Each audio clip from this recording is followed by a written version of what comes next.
안녕하세요. 시냇가 책방입니다. 저는 책방지기 한 걸음씩입니다. 오늘은 지난 시간에 이어 미로슬라브 볼프의 배제와 포용 중에서 6장과 7장을 정리해서 읽어드리도록 하겠습니다. 오늘은 이 책의 마지막 시간입니다. 6장 기만과 진실, 과거를 위한 축배. 라틴 아메리카의 우파 정권에 의해 고문실에서 사라져간 이들의 가족을 생각해보라. 그들은 가해자가 누구였는지, 그들이 수많은 희생자에게 무슨 짓을 했는지 알고 싶어 한다. 그들은 기록이 제대로 남기를 바란다. 중유럽과 동유럽의 공산 국가의 시민들을 생각해보라. 그들은 누가 밀고자였는지, 그 두꺼운 보고 서류를 작성한 얼굴 없는 비밀 요원이 누구였는지 알고 싶어 한다. 그들은 그저 호기심을 충족하려는 것인가? 여기는 훨씬 더 많은 것이 걸려있다. 그들이 무슨 일이 일어났는지 알고 싶어하는 까닭은 억압의 상처에 은폐의 모욕이 더해지지 않기를 원하기 때문이다. 그들은 인간의 존엄성을 회복하며 지키고 무자비한 이들로부터 약한 이들을 보호하고자 한다. 이 경우 무슨 일이 일어났는지에 관한 진실은 삶과 죽음의 문제인 경우도 많다. 알고 싶어하는 것과 똑같은 이유로 우리는 우리가 알게 된 것을 또한 기억하기를 원한다. 기억을 지우라. 그러면 가해자의 손에서 피를 씻어주는 셈이다. 이미 벌어진 일을 벌어지지 않은 것으로 만들고 그것을 역사에서 사라지게 하는 셈이다. 극악 무도한 일에 관한 기억을 지우라. 그러면 미래의 가해자들을 면책으로 유혹하는 셈이다. 역으로 악행을 기억하라. 그러면 미래의 악행에 대한 방벽을 세우는 셈이다. 그리스도인들 역시 십자가 그늘 아래서 살기 때문에 기억의 의무를 안고 살아간다. 성찬을 행할 때 그들은 예수 그리스도의 말씀을 되풀이해야 한다. 그리스도의 고난을 기억하면서 우리는 그분이 죽음으로 구하신 그분의 형제와 자매들의 고통을 기억한다. 그리스도께서 당하신 고통을 기억할 때 우리가 가하고 당한 모든 고통의 기억이 거룩해진다.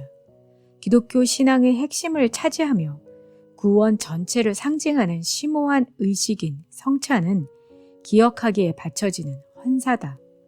하나님의 축복의 잔을 들 때마다 우리는 사탄의 저주가 야기한 고통을 기억해야 한다. 우리는 알게 된 것을 기억해야 하고 기억하는 것을 말해야 한다.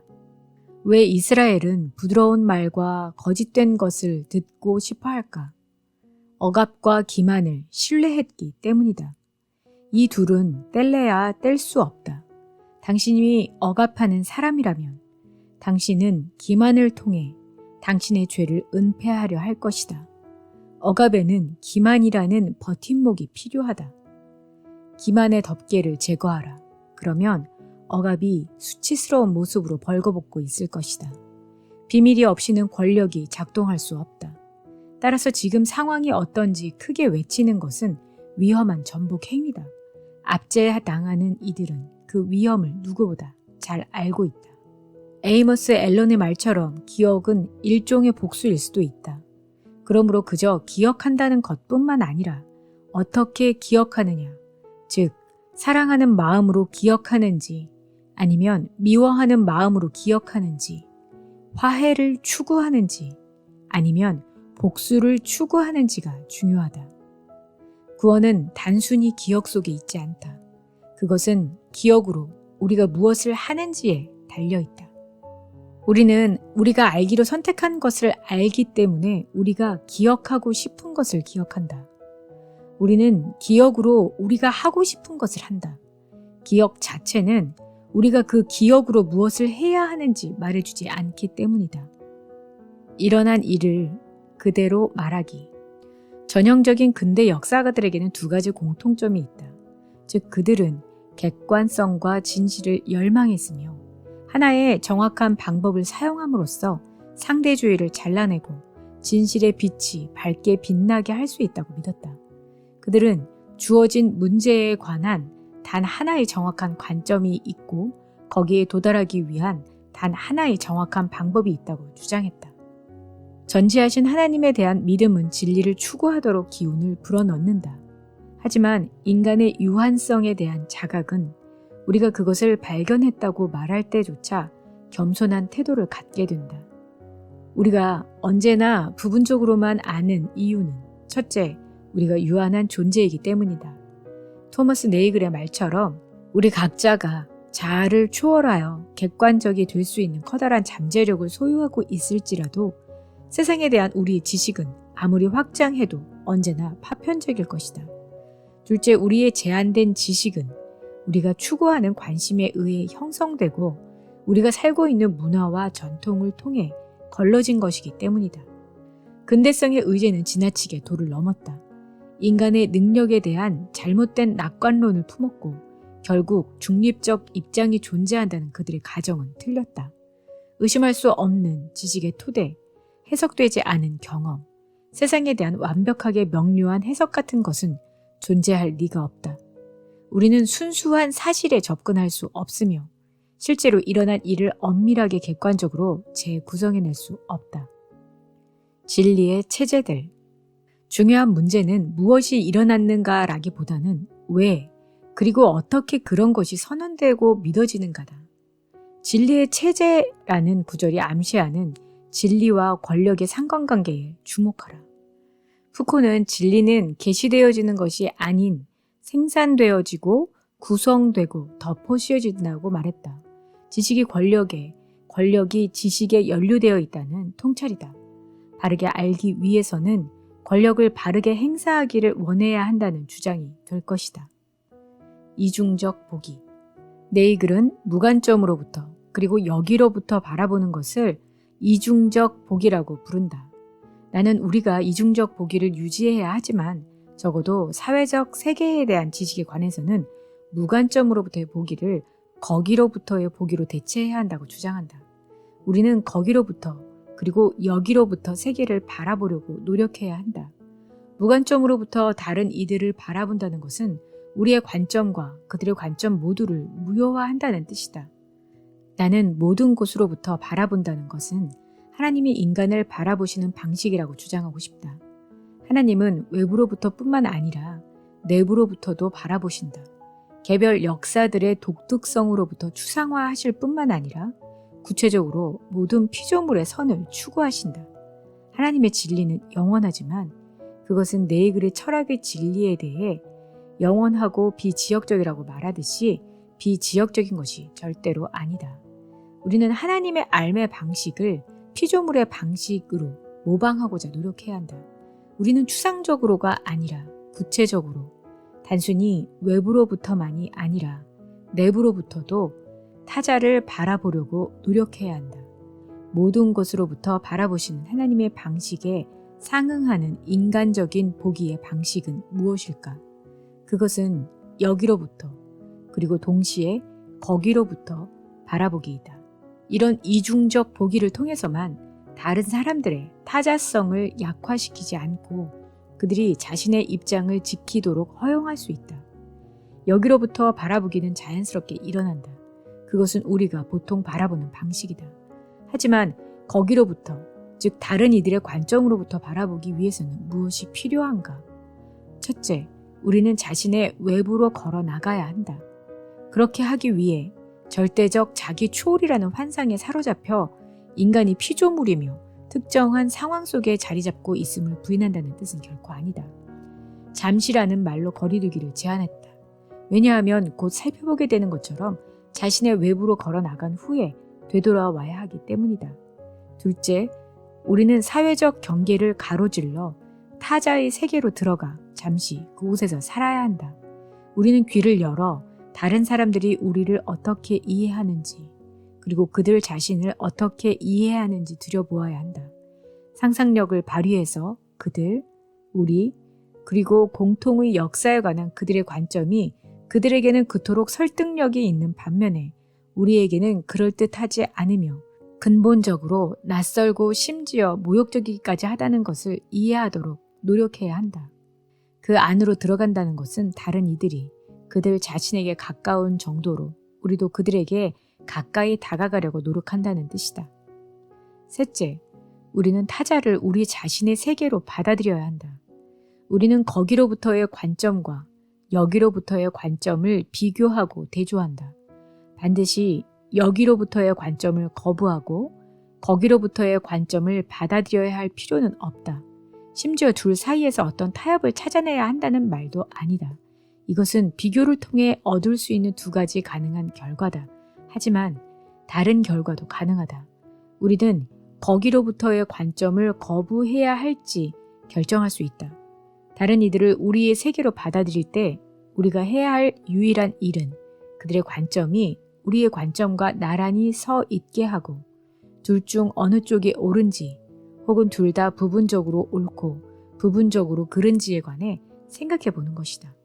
넷째, 우리는 이 과정을 반복해야 한다. 자로부터 타자로 갔다가 되돌아오는 움직임이 시작되기 전부터 우리는 여기로부터의 관점과 저기로부터의 관점이 옳은지 그른지에 관한 명시적 혹은 암시적 판단을 가지고 있을 수밖에 없다. 그런 판단을 억압하는 것은 불가능하고 또 바람직하지도 않다. 하지만 어떤 판단도 최종적이어서는 안 되며 이 움직임을 중지시켜서도 안 된다. 우리는 다른 이들에 대한 왜곡과 자신에 관한 기만으로부터 완전히 자유롭다고 우리가 진리를 소유한다고 결코 자부할 수 없다. 우리가 달성한 모든 이해는 제한된 관점으로부터 형성되었다. 진실성과 포용, 진리를 찾기 전에 그것을 찾는 데 관심이 있어야 한다. 진리 추구를 원하는가? 기술적 능력의 문제가 아닌 지각의 문제일 뿐만 아니라 습관과 실천의 문제이다. 진리에 복종하려는 의지가 없다면 진리에 대한 의지는 유지될 수 없다. 사랑으로 진리를 살라. 사람들 사이에서 아는 일에 하나가 되는 일을 추구하려면 진리에 대한 의지는 타자를 포용하려는 의지, 공동체를 향한 의지를 동반해야 한다. 진리와 공동체. 진리는 공동체를 지탱하지만 기만은 공동체를 파괴한다. 신실함과 신뢰성은 인격적이며 사회적인 용어이다. 사실이나 지성과 같은 추상적인 범주를 만들어내는 대신 사람들이 서로에게 행하는 것에 대한 이야기이다. 진실은 말하는 것만으로 부족하고 행해야 한다. 진실을 말해야 하는 이유는 하나님의 성품에 의한 것이고 기만과 억압은 하나님 알기를 거부하는 것이기 때문이다. 진리에 대한 의지는 하나님에 대한 의존 없이는 정당화될 수 없다. 빌라도 앞에 선 예수, 권력에 맞서는 진리. 진리와 권력의 관계를 드라마틱하게 보여주는 것은 지위를 상실하지 않으려는 유대 지도자와 로마 권력의 상징인 빌라도는 권력을 진리 위에 두며 자신을 옹호하려 했으나 예수님은 진리를 자신 위에 두며 죽음을 선택함으로써 진리를 살리고 생명을 살리게 되었다. 의사소통이 무시되고 폭력의 수단이었으며 진리에 관심이 없었다. 진리는 그들에게 자신의 권력을 약하게 만드는 효과를 가지고 있을 뿐이기 때문이었다. 그들이 인식하는 유일한 진리는 권력의 진리였다. 예수님은 진리의 권력을 옹호하시며 권력의 진리를 거부하신다. 진리, 자유, 폭력. 예수님 가야바 빌라도의 만남의 첫 번째 함의는 중요한 의미에서 나 자신의 자아보다 진리가 중요하다는 불편한 통찰이다. 예수 그리스도는 진리의 증인으로 십자가에 달려 죽으셨다. 그러나 진리의 이름으로 약한 사람들을 억압하는 이들의 경우는 어떠한가? 이 점은 언제나 첫 번째 함의를 보충해 주어야 하는 예수님, 가야바, 빌라도의 만남의 두 번째 함의와 연결된다. 즉 타자의 자아는 나의 진리보다 중요하다. 비록 나는 진리를 위해 기꺼이 나 자신을 부인해야 하지만 나의 진리의 재단에 타자를 희생 제물로 바쳐서는 안 된다. 자신이 진리라고 주장하신 예수님은 자신의 진리를 깨닫지 못하는 이들을 설득하기 위해 폭력을 사용하기를 거부하셨다. 그분이 선포하러 오신 진리의 나라는 자유의 나라이기 때문에 폭력이라는 기둥 위에 놓일 수 없다. 비폭력에 대한 헌신이 진리에 대한 헌신에 동반되어야 한다. 그렇지 않으면 진리에 대한 헌신이 폭력을 초래할 것이다. 우리의 포스트 모더니즘적 감수성은 진리를 추구하는 일에 참여하는 것은 은밀하게 폭력을 승인하는 것이라고 우리에게 말한다. 오히려 우리가 폭력을 포기하기를 두려워하기 때문에 진리에 관한 이야기를 포기해야 한다고 느끼는 것일 수도 있다. 예수님은 진리가 너희를 자유롭게 하리라고 말씀하셨다. 무엇을 위한 자유인가? 우리 자신을 고립시키고 우리 자신의 관점에서 바라본 절대적 진리를 고집하는 대신 자아로부터 타자로 그리고 다시 자아로 돌아오는 여행을 자유롭게 하기 위해서 우리의 관점뿐만 아니라 그들의 관점에서 공동의 역사를 자유롭게 바라보기 위해서 우리 자신의 진리들을 만들어내고 그것을 다른 사람들에게 강요하는 대신 자유롭게 진실한 삶을 살고 그렇게 함으로써 자신을 내세우지 않는 진리의 증인이 되기 위해서 다른 이들에 대한 공개적인 혹은 은밀한 기만적 폭력 행위에 가담하는 대신 진리 안에서 다른 이들을 자유롭게 끌어안기 위해서 바로 이 자유를 위해서 나는 내 잔을 들며 진리를 위해 건배한다. 7장 폭력과 평화 십자가에 달린 메시아 백마를 타시니 폭력의 그 질서의 기초를 둔 세계에서는 우리는 하늘과 땅의 모든 권세를 받은 부활하신 메시아를 본능적으로 붙잡는다. 십자가에 달리신 이와 부활하신 이 사이의 명확한 분업을 고집한다. 십자가에 달리신 이를 믿지만 백마를 타신 이와 더불어 행진하기를 원한다. 진리와 정의의 통치를 바란다면 불가코프의 예수님처럼 우리는 가이사의 권력이 더 이상 존재하지 않을 그날, 칼을 쳐서 보습을 만들 그날을 바라봐야 한다. 하지만 그러는 동안 우리는 보습을 충분히 만들기보다는 칼을 쌓아 두려 하는 세계에서 계속 살아가야 한다. 우리의 질문은 진리와 정의의 통치가 부재한 상황에서 가이사의 통치 아래에서 어떻게 살아갈 것인가여야 한다. 폭력에 맞서는 이성.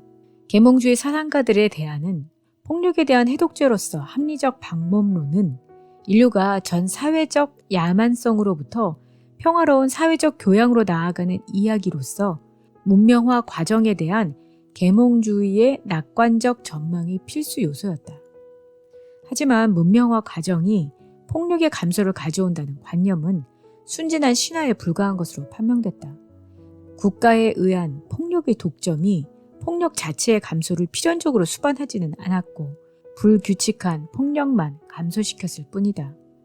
바운만의 근대성과 홀로코스트에 보면 근대성이 홀로코스트를 가능하게 만들었다고 하고 문명화로부터 특히 근대적인 합리적 관료적 문명으로부터 평화를 기대해서는 안 된다는 점을 바르게 강조한다.